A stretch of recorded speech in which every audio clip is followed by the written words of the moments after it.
Diamond, and welcome to the Fempreneur podcast. Hi, I'm so excited to be here. Awesome. Where in the world are you today?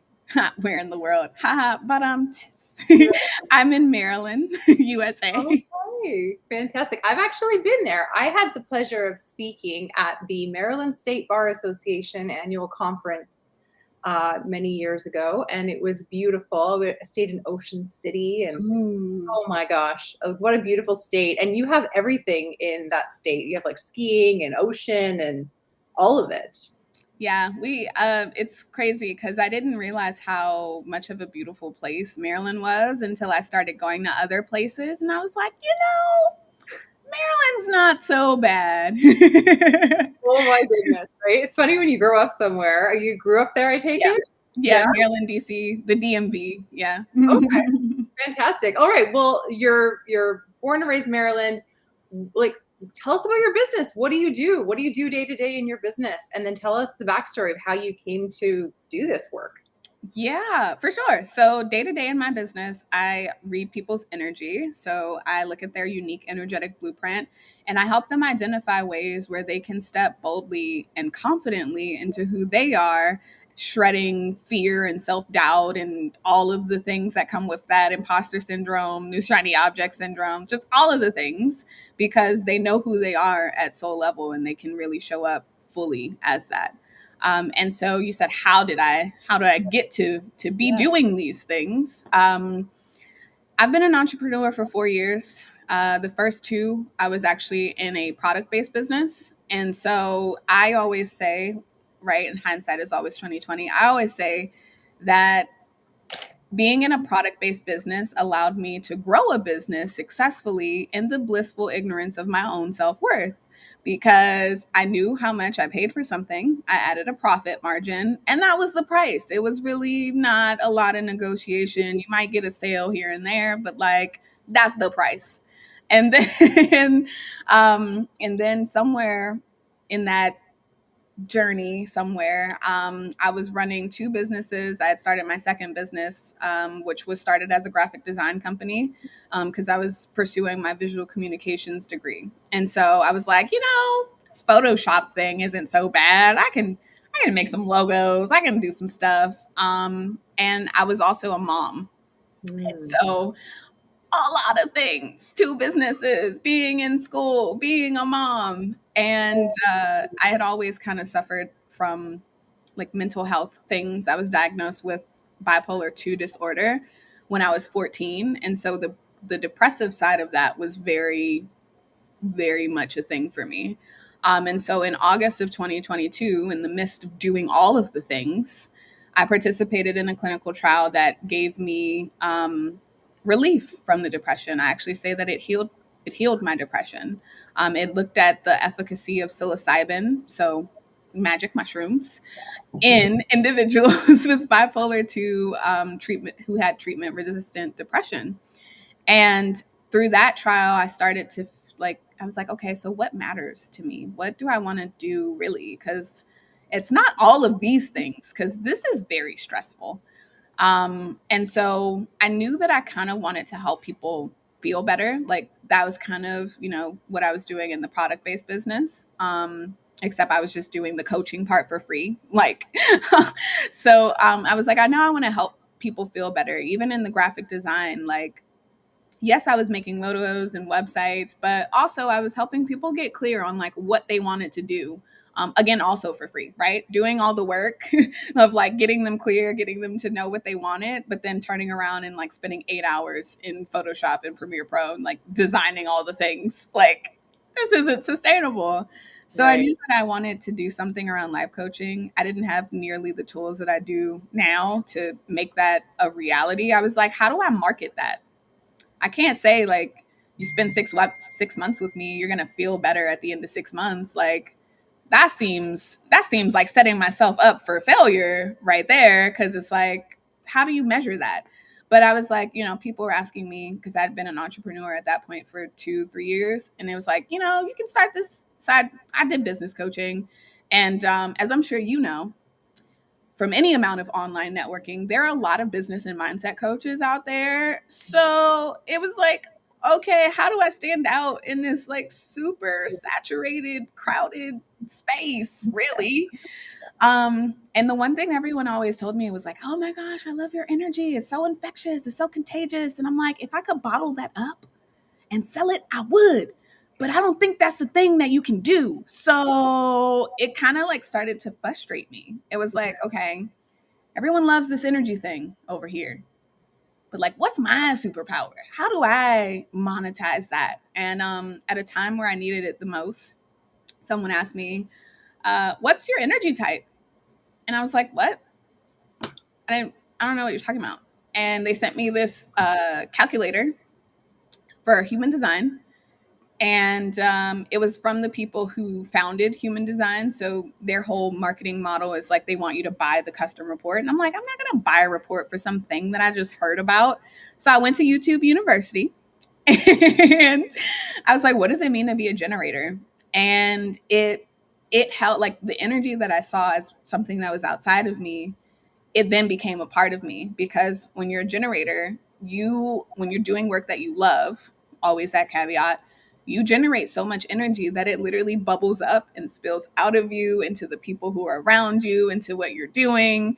And I was like, ooh, that sounds like me. And like everything that I found in human design just validated and confirmed just me as a being, me as this soul having this human experience. And I was like, I don't know how this relates to business coaching really at all, but I'm going to figure out a way to make it be a thing. And so that kind of started this new pivot that I'm in. And it's been one that like it literally gives me so much joy. Like all of the things that I've learned about myself through human design, helping other people learn those things about themselves and step into who they are, like it's been awesome. Oh my gosh. Yeah, it's just so obvious when you're talking that you are doing the work that God, if you believe in God or whatever God is to you, created you to do. Like it's so apparent and so wonderful. And I'm just so excited to know you and give you this stage to teach us a little bit about human design, if you will, and teach us a little bit about maybe even being a generator, or maybe you could teach us a little bit about your process of how you coach people so they could kind of get an idea of what it would be like to hire you. So just, yeah, keep talking. Keep saying more things. Yeah. Yeah, generator.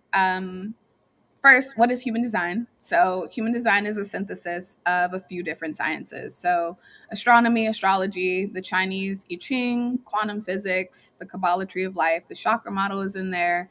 I always say, like, there's probably one or two other ones, but like, it's a synthesis. It's all of them in one thing. And you can read this one thing and it can tell you these things about yourself. All you really need is your time of birth. That's really the only thing that I ask people because they know their birth date. And most times they know where they were born. So it's like, okay, but do you know your time of birth? And that's important because human design looks at like two sides of you. So the conscious side of you that you know that other people can feel your aura, like how you show up in the world, and then the unconscious side of you. And so the conscious side is programmed right at your time of birth. So like wherever the celestial bodies were at that time, like that's when that information was imprinted into you. It kind of helps form your personality. And then 88 days prior to that date, that's when your design side was like while you're still in utero, still forming in there, like that's when the design side was imprinted. And so that gives you your profile. It gives you a lot of other information, but for high level, it gives you your profile. And so for context, I'm a 5-1 in human design. So the 5, it's the solutions person. It's like we're kind of seen as like the challenge solver, kind of like save the day. And not every projection is right for you. That's why you have to use your strategy and authority to discern what is correct and aligned for you. But that's what my aura presents. And so that pairs well with the 1, because the 1 is the investigator researcher. As I told you, I pulled a chart I didn't know anything about, and immediately I was like, what does this mean? Going down my rabbit hole. If you have a 1 anywhere in your profile, you love yourself a good rabbit hole. And even learning about that, like learning that, you know, as ones, we love a strong foundation of like facts and information, but it can, like, especially in like now with AI and all of the information that's out there, like you have to kind of pull away from your rabbit hole sometimes and trust that you know enough to Mm. take it into the world, because otherwise you're just going to be in rabbit hole after rabbit hole after rabbit hole, not doing the things that are meant for you and aligned for you to do. Okay. So yeah, it's a synthesis of sciences, kind of looking at your unconscious and person and conscious personality traits. And it kind of just gives you a basic understanding of who you are in a language that you maybe didn't have before.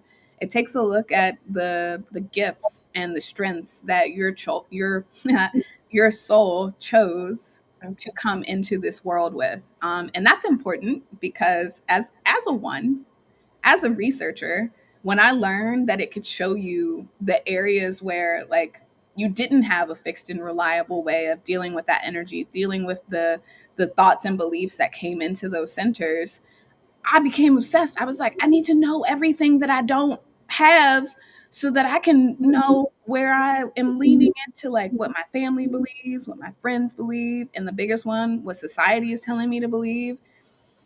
And then that became overwhelming because in my chart, I have a lot of openness. And so it was like, okay, this is, and it, one of my gates, one of my strengths is the gate of extremes. It's also known in quantum human design as like the wild heart. You kind of march to the beat of your own drum. But I knew it to be the gate of extremes. And so like that was an extreme. Like I obsessed over the things I didn't have, which made me frustrated. It Uh, burned me out. Generator, not self theme, frustration. yeah. And then I was like, okay. And somewhere around that, like, acceptance of like, this is exhausting learning about all the things that I don't have. Yeah. I learned that these are the gifts that our soul chose to be successful in this lifetime. If we don't have something, it's because at soul level we didn't believe that we needed it to be who we are in this lifetime. And I was like, oh, that's empowering, because trying to learn all the stuff that I don't have is exhausting. Yeah. Yeah. And it slows you down from being the generator or blocks you from getting that. Okay, cool. Interesting. Wow. um But yeah, there are 5 different energy types. Most people, something like 70% of the population, is going to fall into either generator or manifesting generator, which is a hybrid of energy types. Then you have manifestors, projectors, and reflectors, who are technically a non energy type. And that simply means that they don't have a defined sacral. And the not self question that comes out of that is, do I know when enough is enough? Mm. And I always use the example of projectors because they're something like 20% of the population. And so they're surrounded by like generators all the time, which we're like little energizer bunnies. We can just go and go and go and go and go. Like we just have the sacral energy to sustain like long periods of work. And Yeah. then they, with their poor little undefined sacrals, they try and keep up. And they're like, why am I burning myself out all the time? Like, why is this so hard? Like Susie over there is doing, you know, all the things. And I'm over here, I do 4 things. And I'm like, oh, I'm exhausted. Okay. And when you learn that like for example, the projector strategy is to wait for the invitation. And no, Mm. it's not like, you know, wait to be invited to like breakfast or whatever. It's really for the 4 major things in your life. So friendships, love, relationships, if you're about to move, and then the biggest one is career. So really waiting for the invitation so that you have something to respond to. Well, in generator, it's respond. Projectors wait for the invitation. Manifestors, they're supposed to inform. But whatever your strategy is, and your authority is like basically how you make your best decisions, like on what's aligned for you. So, for example, there are sacral generators. So, 50% of the population has emotional authority. And so, essentially, what that means is like, if you're a generator, for example, you'll have the universe bring you something, and you're like, ooh, I like that. Or like, I don't want to do that. No. Mm-mm. And so you have that initial sacral response. And so if you're a generator in this example, which I am, I'm a 5-1 emotional generator, you have that initial response. And then the motto for emotional authority is there's no truth in the now.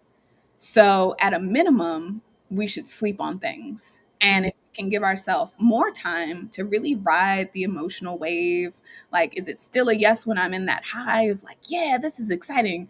And is it still a yes when you're like, I don't really feel like it today, but like, yeah, I still want to do that thing. And like really having that clarity over time as you ride the wave, then you know if something is aligned for you. If you're just, not just, if you are a sacral generator, then your truth is more in the now. It's like, oh yeah, no, I don't want to do that. Similar to like splenic authority, which a lot of projectors have splenic authority, because like I said, they don't have that defined sacral center. So like their gut will tell them like, no, yes. And like that's it. It speaks once and it speaks softly. So if you ignore it, it's like, okay, I said yes, no. And then then they go and they do the things and it's like, why am I burned out? And the spleen is like, I told you. Oh my goodness. Okay, wow. So you have so much knowledge around this. And take us through typical maybe first month of working with a client. Like what's the frequency of your one-on-one coaching and what kind of things do you work through in the beginning to identify all of these characteristics that are just naturally in this person, how they can use them to get more out of life and more happiness? Thank you, because you did ask that, and I nerded out so much that I lost track of that. So, so yeah, one of the first things that we do, I'll use the is plant medicine right for you, because that's really my niche of people. I learned that through working with one of my mentors. There are either people who have had a plant-based professionals or entrepreneurs who have had a plant-based experience, or they want to, and they really like in the business world it's kind of like frowned upon if you like smoke cannabis or you microdose with magic mushrooms. It's like you need that to like get you through the day. Judgment. Mhm. And it's like they really need a safe space where they can talk about the fact that they rode a dragon in mushroom land and that was very profound for them to like, and it helped them have insight. So I'll use that as an example. So in Is Plant Medicine Right for You, the very first session that we have is kind of like we're getting a flavor for what they have tried in the past to help their mental health and what's worked, what hasn't. Oftentimes, people who are on antidepressants, I myself was on them. People who have been on antidepressants, SSRIs, like it doesn't make you feel antidepressed. It just kind of numbs you out. And so we talk about those things. We talk about like, have you ever had plant medicine? Are you interested? We talk about a little bit around like harm reduction and things that I learned from participating in the clinical trial that I was a part of. And then we do kind of like a mini energetic diagnostic where that's where they pull their chart for the first time, really. And it's a lot of information to take in. So we kind of like high level some things just so that until they come back for the next session, they can at least start experimenting with their strategy and authority. Like, what does it mean? What does it feel like to respond to something? What does it mean to like wait for emotional clarity and really start playing around with that? Then the next session, we start diving deep into their purpose. So, what are you here to do? What are you here to learn? What deeply fulfills you? And what your purpose is here in this lifetime. From there, we usually the next session, we start talking about some of those conditioning areas. So now that you know what you're here to do, what you're here to, be in this lifetime, as it were, what are some things that are holding you back? Where are areas where you're leaning into that not self? Something like 53% of the population has open or undefined heart ego center. And so the not self question that comes out of that is, do I think I have something to prove? So we're willing ourselves into things that are not actually aligned for us, but because this marketing guru over here said, if you do these 10 steps, then you'll make 10K a month. Or they're listening to this person over here and it's like, if you do this, then you will, like, no, Like, what do you actually feel as though is going to be aligned for you? And what are some things that maybe you have believed or held on to that are holding you back from actually that self actualization piece? From there, we dive into different, like, depending on where they are in this journey, like, we dive into different nuances during those last two sessions. But I really, there's really no, like, with the exception of like those specific things, it's very individualized because every single person is like, they have a unique energetic blueprint. I can't have a one size fits all approach, and I don't like to. I think I would get bored if I was just doing the same thing. Yeah, yeah, absolutely.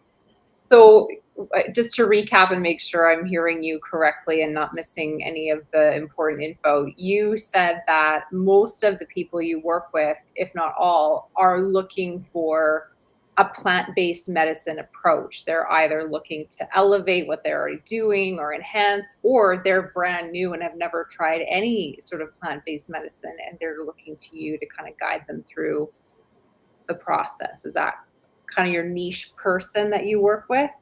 Absolutely. There's so much misinformation out there because like in the US, we know that it's a Schedule 1 substance.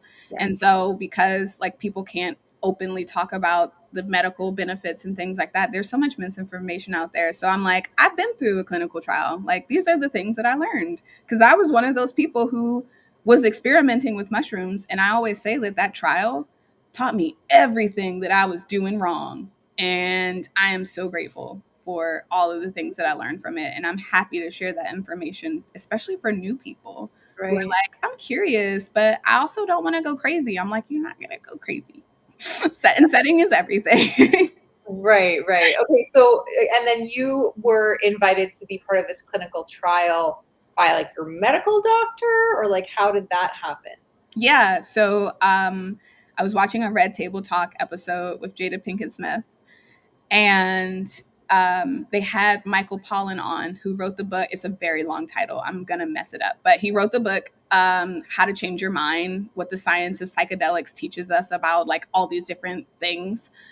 And they had him on. And so, for context, like Jada Pinkett Smith, her mom, her daughter, like the people who are at the table, naturally, they are diverse African American individuals. And then they had this white guy on there pretty much. And they were like asking them questions. And one of the questions that the mom asked was like, why don't we see more African American people talking about like the benefits? Like, even when you hear magic mushrooms, a lot of times people envision like Woodstock, which are like the hippie people, and they're like, yeah, and things and such.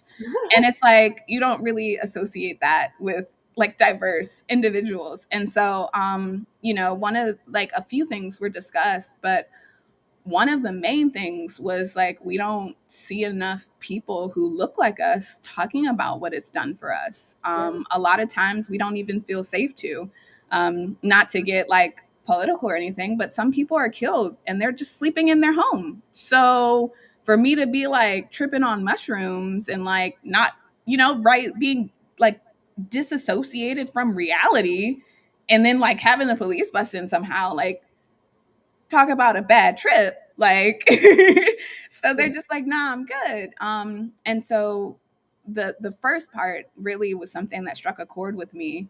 And they had talked about how MAPS, they have this program where you can like become certified as a guide. And I did some research, right, the one in me, and I looked into it, and I was like, okay, so if I spend all of this money to become this guide, like, where are my people going to be? Like, is this a sustainable business model? And there were no concrete answers, and I was like, yeah, I'm okay. And so one of the other things that they had talked about was like just helping advance the science of psychedelics, like by participating in clinical trials. And so at that time, I did a search on clinicaltrials.gov, because I was like, I'll try my hat at that. Yeah. And I found a trial that was going on for my exact diagnosis, bipolar 2, treatment resistant depression. And I found the trial. I sent an email, and I kind of like at first I was like on it. I was checking my email like every day for a week. I was like, oh, are they going to accept me?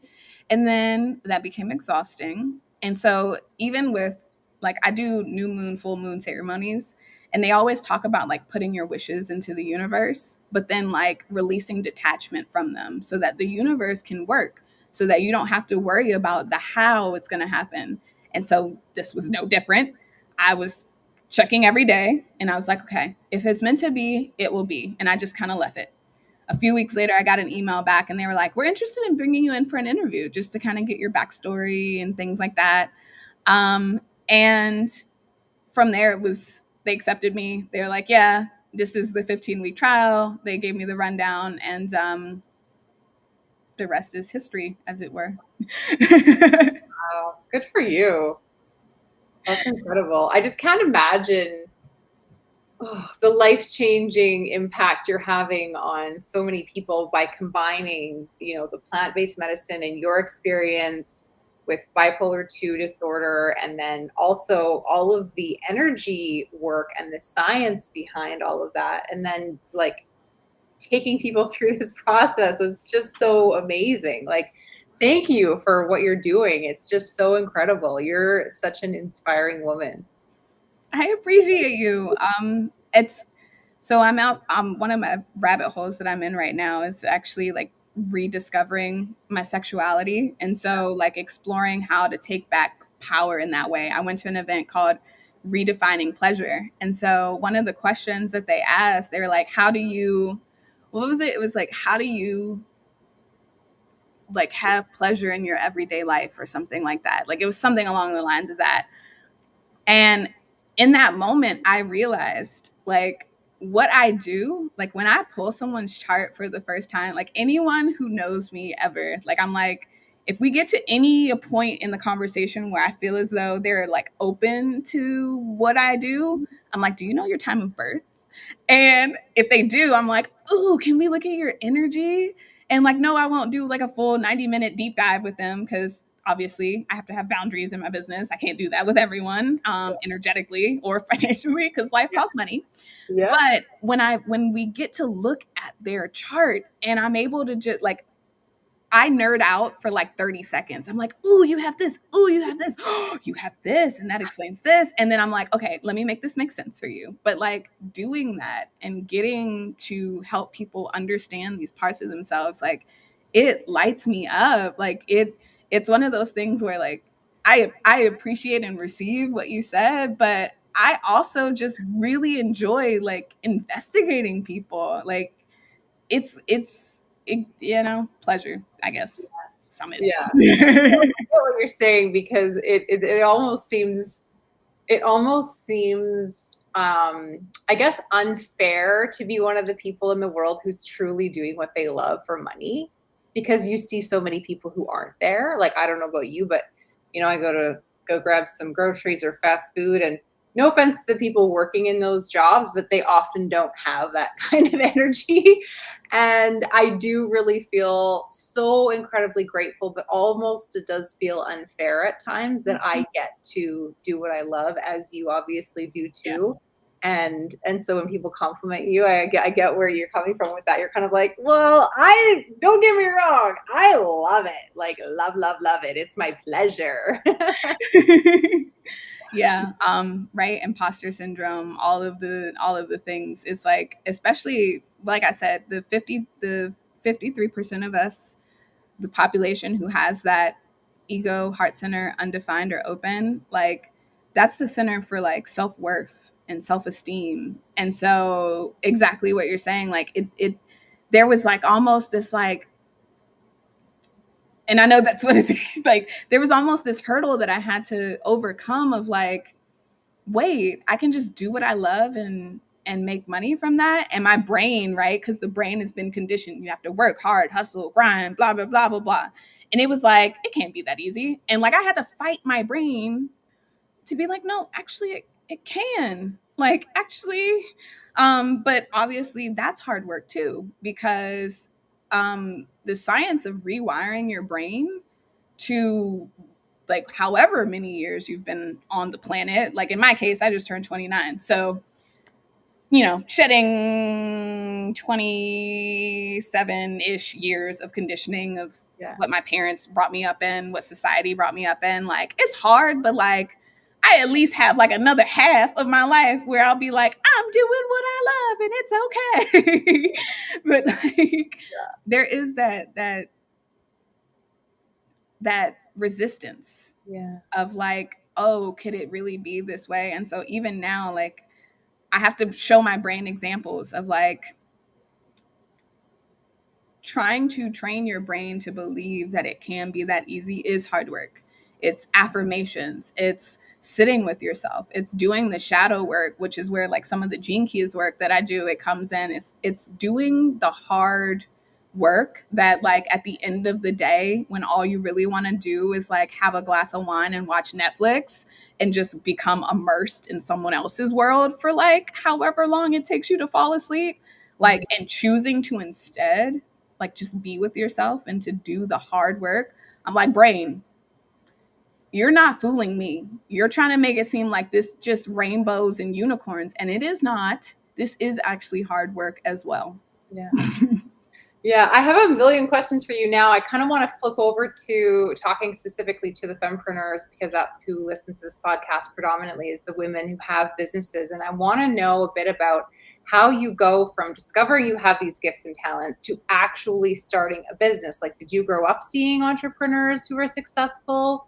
What did you do first when you were like, I'm starting a business? Like, take us through some of that stuff. No, I did not see people who were entrepreneurs. So in my journey, I was in the Air Force for a little bit. My depression ended up having me early separated away from the military. And when I came back home, because that was the plan, because, society says you go to school, you get good grades, you get into a good college so that you can get a good job. And then you meet the husband and the kids and the white picket fence and all the things, and you'll be happy. And so when I graduated high school, I was at a time where I had to like basically figure out what I was going to do for college myself. And I knew people who had gone into the military. I did research into the different branches, and I was like, Air Force seems like it's got like the coziest of the, like, I'm not trying to be boots on the ground. Like, I'm not, definitely not the Marines. I can't swim. So Coast Guard, Navy, like, right. So I was like, Air Force, it seems like the way. And so that was my plan. Like, I was gonna, be in service and also like go and get like college credits and get my degree that way. So when it didn't work out, I was like, oh snap, I'm a civ again. So like, what do I do? And that took me into a very deep depression. And I watched a lot of movies during that time. Pain and Gain was one of them with Matt Damon and The Rock. And so like the beginning of that movie, they're talking about how awesome it is to work at a gym. Like they don't, like they just kind of like tell people they're doing great. They show them a little something and, it's just, cool. So I was like, I could work at a gym. Like I get to wear sweatpants. I get to just tell people they're doing great. Sure. One of my gates in my chart is the gate of ambition. So no matter where I go, like if there's any like move up potential at all, like I'm on that. So I started as front desk and I worked my way up all the way till I was general manager of my own location. That location shut down because the company lost its lease. And so I was getting really tired of like, I say this all the time, putting my financial future into the hands of people that I never even laid eyes on. So I was like, I don't know anything about this entrepreneurship thing.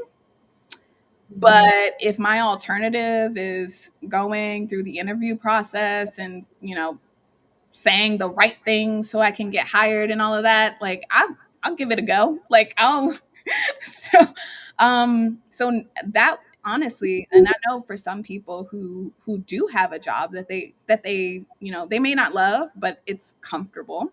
We're Yeah. so comfortable being comfortable sometimes, like it can be hard to step away from it. But I guess I was lucky in a way because I was forced into my pivot. So it was like, are you going to get another job? Or are you going to like figure something out for yourself? So for me, like, obviously it started with Google. YouTube University. Yeah.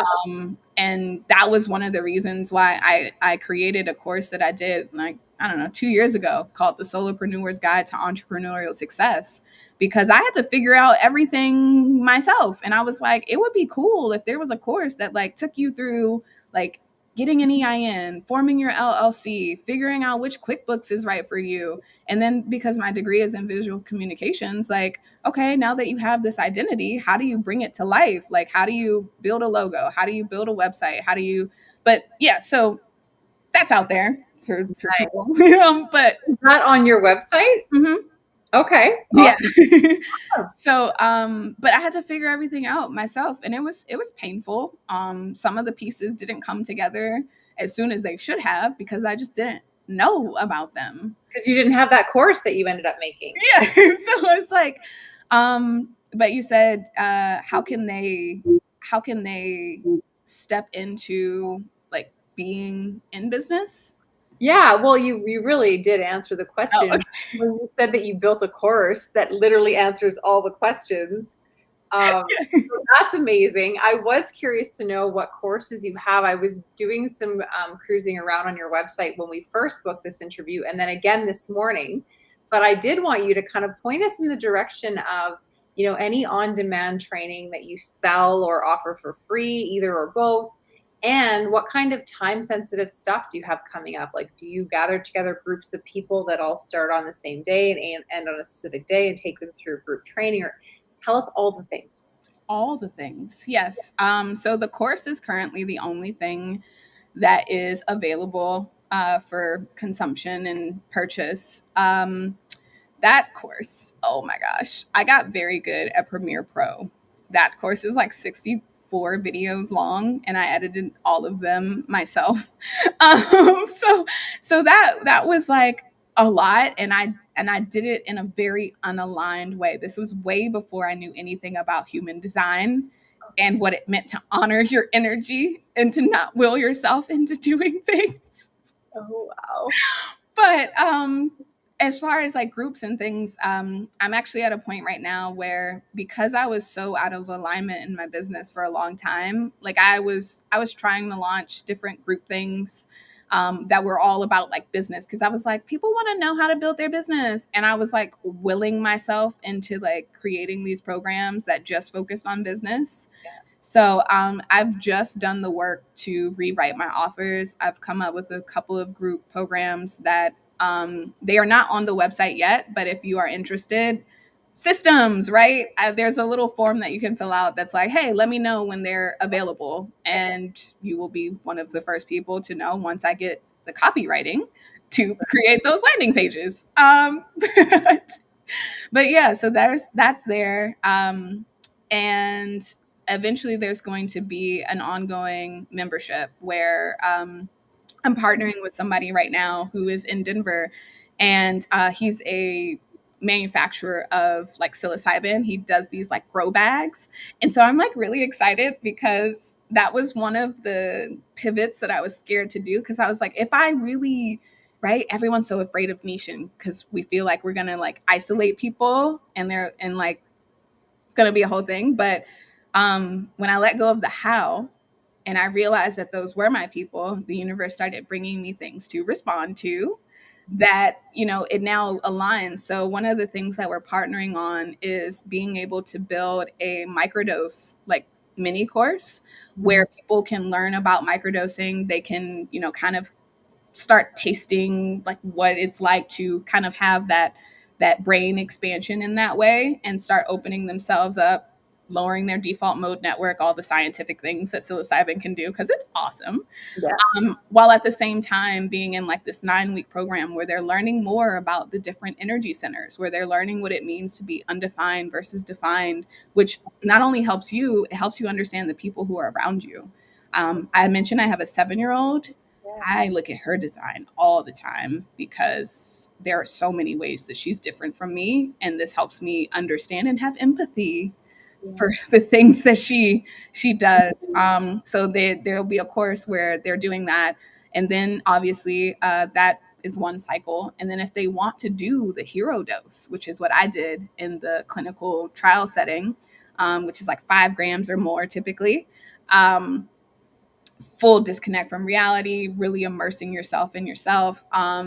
There'll be a separate course that they can opt into where they will learn like harm reduction and setting and setting intentions and all of the things, while also doing a deeper dive into their energy in a group way and having like weekly challenges where they're able to talk about like, this is what was showing up for me, this is how my energy was different than my partner, and I was able to overcome these things or what have you. And then obviously they'll have a hero dose. He has, like I said, these grow bags. So while they're learning about their energy and gearing up for the hero dose, they'll also be growing their own mushrooms, because there are so many like people out there who just sell mushrooms and they don't actually care. And so they'll like put like DMT and LSD and other things in it just so people can feel something, which I think is crazy. But you'll actually be able to grow your own so that like it's from the source. I grew this, and there's like this pride as well. I grew oyster mushrooms at one point. And so like having a community of people who are doing the same thing as you, like growing the mushrooms, like I think I messed it up, I don't think they're growing, and then going to sleep and then waking up the next day and seeing the little pins of like, I'm doing it, I'm growing mushrooms. So there'll be like that whole all of that is coming. So yeah. Okay. Okay. So your YouTube channel will be linked in the show notes. Unless you're watching this on YouTube, then it's right in the description. Yep. The website, of course, will be in the show notes. And what if someone wants to book just like a one-off 90-minute session with you to have it's called having the chart read, right? Mm-hmm. Yes. Is that available to book on your website? Currently at this moment, no. However, I'm putting it on there. So one of the best things that I would recommend is just to start by pulling your energy type. So pulling your body graph chart. So at the bottom, if in the meantime they're like, I must know more about my design immediately, and they can. Luckily, technology is our friend. So once they pull their chart, they'll be able to like read some things, download a PDF that gives like some blurbs about their energy type. There's a 7-page ebook that they can download for free. And if they really want to do that deep dive, there's a report on there that they can buy. It's like 60 pages, all custom to them, for $50. And they can really start doing that deep work of understanding their energy. Right. And that's all on your website. That is all on the website. Yes. Okay. I mean, from the day that we're recording this to the day that people are hearing this, there's a bit of a gap there. So maybe by the time people are hearing this, you're going to have that link to book Absolutely. one-on-one with you, which would be fantastic. All right. Well, I really appreciate you taking the time to share your stories and this just inspiration about becoming a fempreneur, and obviously just the really niche work that you do. It's so, so cool. And I've been really curious about it. So I'm really glad that we're connected now. I'll definitely have some follow-up questions for you in the coming months, I'm sure. And is there anything else you'd like to leave our fempreneur listeners with today, Diamond? Yes. So this is one thing. I'm gonna get it made on a shirt. I have a cry cut machine, so it's coming. Shirts are coming, but the limit does not exist. But fear and self-doubt will make you think that it does. And when you can shed that and you can step authentically into who you are, like the possibilities are endless. I'm really learning and embracing that at this juncture in my journey. Absolutely. Possibilities are endless. All right. If you need some inspiration to help you take some leaps of faith, get in touch with Diamond. Her website is linked below.